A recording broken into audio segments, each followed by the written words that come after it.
Assalamualaikum, students of class 7.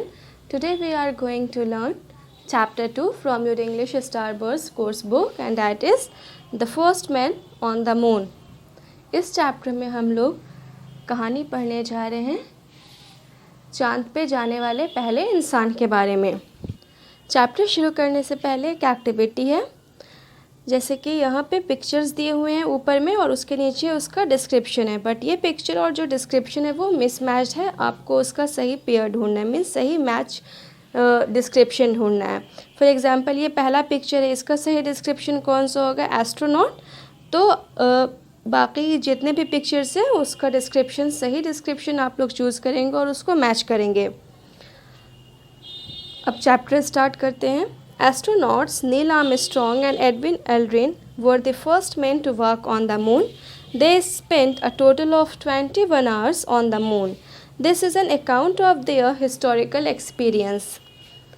Astronaut Neil Armstrong and Edwin Aldrin वो पहले इंसान थे जो चांद पे गए।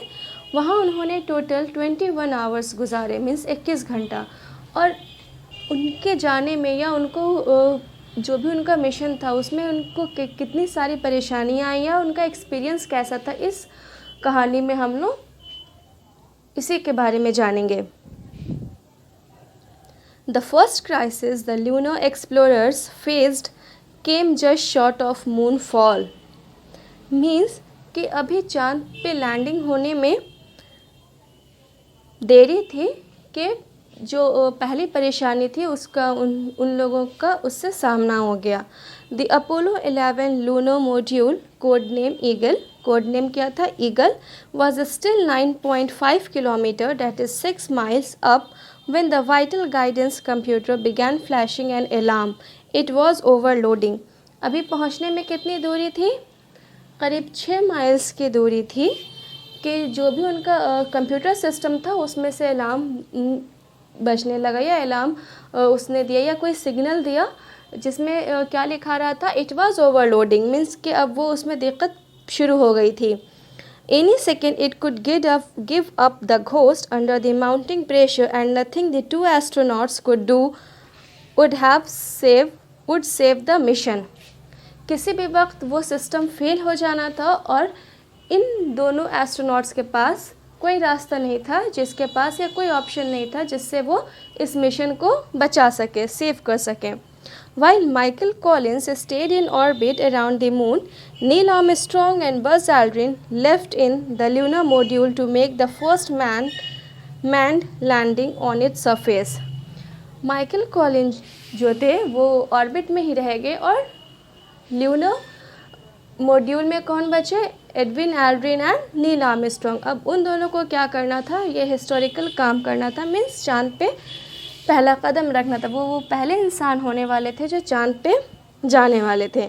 Emergencies were nothing new to the commander Neil Armstrong, but he and his co-pilot Buzz Aldrin hadn't even practiced for this one on the ground.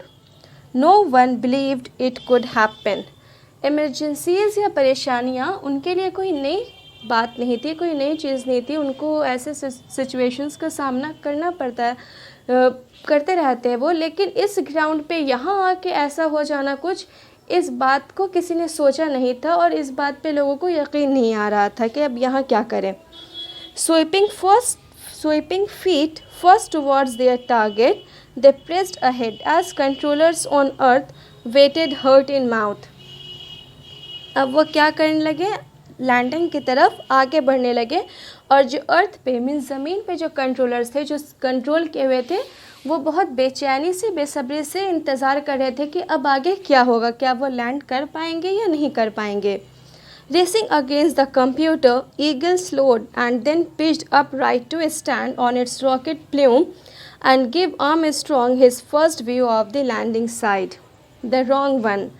Racing against the computer means computer system तो वैसे ही पहले से alarm दिखा रहा था। It was overloading, means उसमें कुछ ख़राबी आ गई थी।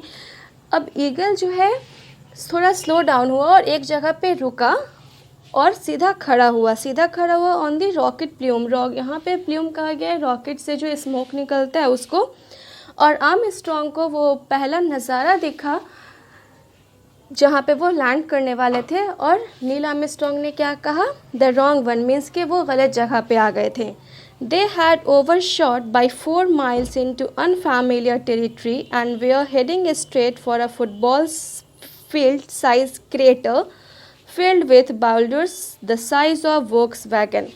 वो लोग 4 माइल आगे निकल गए थे और अब किसी अनजानी सी जगह पे वो लोग लैंड करने वाले थे और सीधे बढ़े जा रहे थे किधर, एक क्रेटर बड़ा सा गड्ढा होता है जिसमें बहुत बड़े बड़े साइज़ के क्या थे, पत्थर थे, और वो सीधे उसी की तरफ बढ़े जा रहे थे। With his fuel running out and only a minutes flying time left, Armstrong coolly accelerated the hovering eagle beyond the crater touching 88 kilometre per hour, that is 55 miles per hour। क्या हुआ, जो फ्यूल था, जो Apollo 11 का eagle का fuel था, वो भी क्या होने वाला था, ख़त्म होने वाला था, और मुश्किल से 1 मिनट टाइम था कि वो 1 मिनट इतना ही फ्यूल बचा था कि अपोलो 11 1 मिनट और उड़ता। और आर्मस्ट्रॉन्ग ने क्या किया, बहुत ही ध्यान से उसको एक्सलरेट किया, मीन्स ईगल को एक्सलरेट किया, और स्पीड कितनी हो गई, 88 किलोमीटर पर आवर के, वो सीधे क्रेटर के उस तरफ जाए। Controllers were puzzled and alarm by the unplanned manoeuvres. Controller जो नीचे बैठे हुए थे वो सिर्फ अचंभा होकर देख रहे थे, ताजुब खा रहे थे कि ये हो क्या रहा है, क्योंकि ये जो भी कुछ हो रहा था अनप्लान्ड था। उनके प्लान में पहले से ऐसा कुछ शामिल नहीं था कि ये हम करने वाले हैं। मैनूवर्स मीन्स बहुत ही स्किलफुली, बहुत ही ध्यान से किसी काम को करने को कहते हैं। तो नील आर्मस्ट्रॉन्ग जो इतने स्किलफुल और इतने ध्यान से ये कर रहे थे, उससे नीचे बैठे हुए कंट्रोलर सारे पजल्ड थे। Mission director George Hale pleaded silently, get it down Neil, get it down. The second ticked away. Time जो था वो धीरे धीरे करके बढ़ रहा था, और नीचे जो लोग बैठे थे, जो मिशन डायरेक्टर थे, वो सिर्फ यही प्लीड कर सकते थे कि अब इस जो लूनो 11 है मॉड्यूल, उसको क्या करना है, नीचे उतारो, नीचे उतारो, नीचे उतारो। मीन्स वो सिर्फ प्रे कर रहे थे, क्योंकि वो तो कह नहीं सकते थे वहाँ पे जाके। आज के लिए इतना ही। इंशाल्लाह in the next video we will discuss the remaining part of the chapter and question answer of the chapter. कोई भी वर्ड या कहीं पे नहीं समझ में आया हो तो आप लोग पूछ सकते हैं। Thank you. अल्लाह हाफिज़।